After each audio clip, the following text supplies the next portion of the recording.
Kurumjari. Ladies and gentlemen, I would like to recite a poem that I wrote.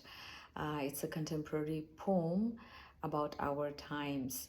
I'm in my 40s and it's a humorous take on that. Leizare aigi sareng samsu telap kakthatli. Samsu telap kakthatli. Maisu tharap pesalli.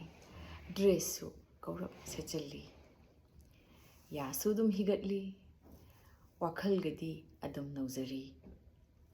Phone sat lokthoi. Selfie ama sat kaktoi. Adubu chahi lot payarakte. Namjai ba selfie do uba phanglakte. Phone sat thatoi. Zoom sat tokthoi. Madutata uba phangjai. Namjai ba selfie. Filter sat hapchalli. Social media da publish kasu tokthoi. Like kasu masing thizari. Sakse yari boy kana kasu adum khanjari. Adubu ngasai nokpada creak laukiba makhol do hiktoke toba saru oiramki. Aranba soiba yawarga su ngakpigani.